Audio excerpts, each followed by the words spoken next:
I don't know who it is that will actually be running. I can tell you that if my dear friend and colleague Kevin McCarthy does decide to run, I think he'd make an outstanding majority leader, and I will be backing him with my full support.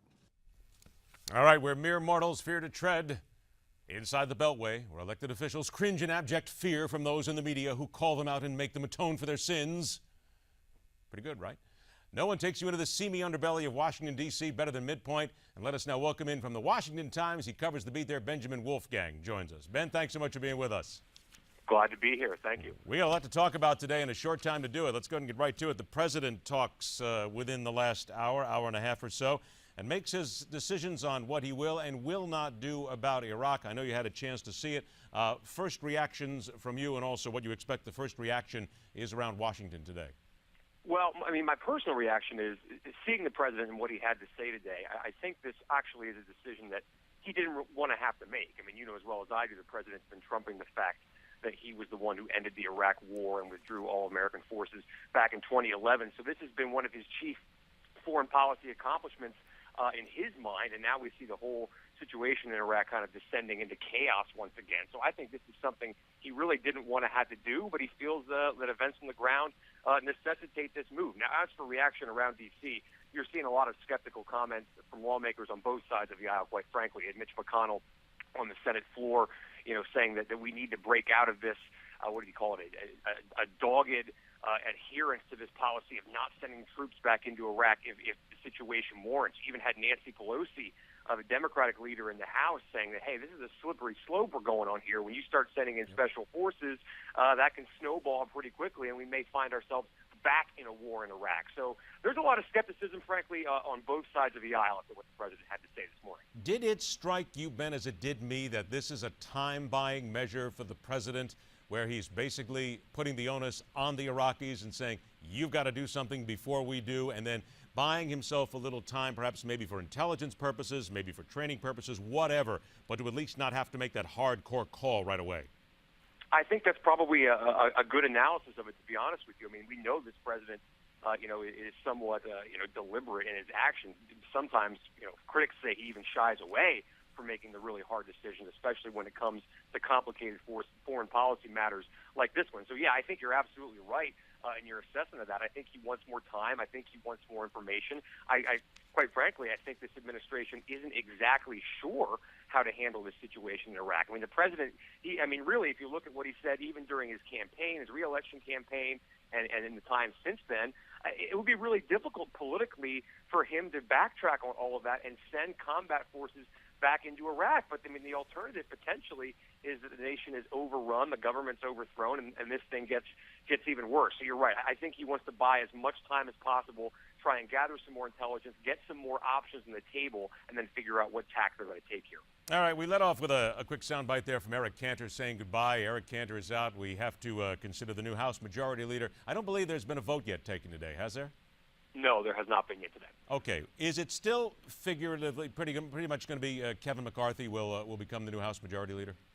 It certainly looks that way. I mean, you never know. I mean, just looking at the election that ousted Mr. Cantor, a little while ago here. I mean, nobody kind of saw that coming, so I wouldn't be surprised if other names emerge. But yeah, right now you're absolutely right. It looks, barring some major surprise or some major development there in the House, the smart money, I think, at this point is definitely on Mr. McCarthy. Was there really any great earthquake in D.C. amongst the Republicans? I mean, certainly they were shocked that Eric Cantor lost, but knowing that there has to be a new House Majority Leader and still that person will be in effect only until January, was there as much of a groundswell as some of us maybe went off on a hyperbolic course and talked about?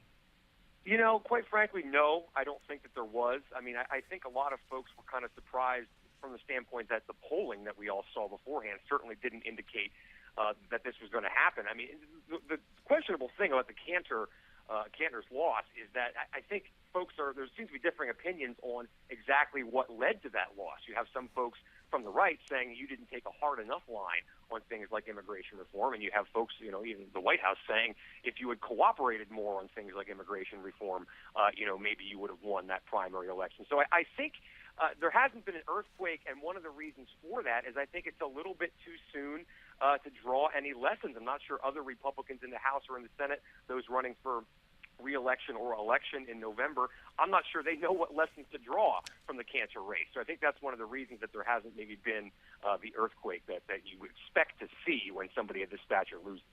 They're all guessing right now. Trust me, they're all guessing. Exactly. Everybody is. Exactly. Pure speculation. Right. Couple of minutes we got left here. A couple of things that you have been covering recently. You talked about Elizabeth Warren emerging as one of her party's most influential members, and this despite the fact that she said she will not run for president in 2016.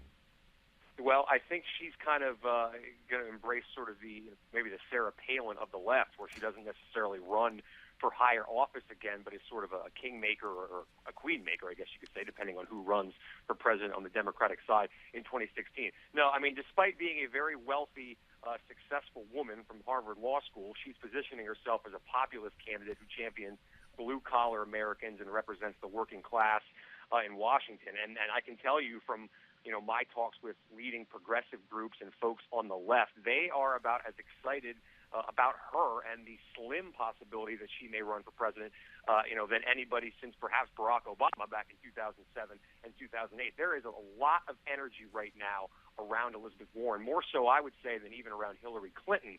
So it remains to be seen how exactly Elizabeth Warren decides to channel that. Does she decide to run for president at the last minute or try to use her influence in other ways? Yeah, about 30 seconds left. Wait a minute, you stopped me now. You're talking about Elizabeth Warren here. Are you saying that there is some sort of a thinking in Washington that even though she said she didn't run, that there's a back door that's open here potentially if Mrs. Clinton doesn't decide to go? I think there's a back door open from this perspective quickly, and that is that if there's going to be a successful challenge to Hillary Clinton, I don't think it's going to come from somebody like Joe Biden. I think it's going to come from somebody more on the progressive left, somebody like an Elizabeth Warren. So the reason I think a lot of folks are gravitating toward her is because she is seen, or a candidate like her would be seen as the most viable challenger to a Hillary Clinton campaign. So whether she runs, I don't know, but if somebody like her were to run, Hillary could be in trouble. Congratulations, Ben. We've done exactly what we hope to do every time we go inside the Beltway, start some more rumors and get some people upset. Perfectly well done. Perfectly well done. Outstanding. Ben, Wolfgang, thank you so much for joining us, Ben. We'll do it again. Great talking to you. Thank you. All right, take care. Inside the Beltway.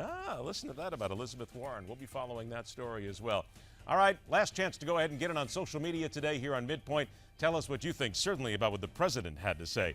When we come back, we will be ready to send you off to New York. I guarantee you Steve Malzberg has something to say about the president's words. It's coming up right here next on MidPoint.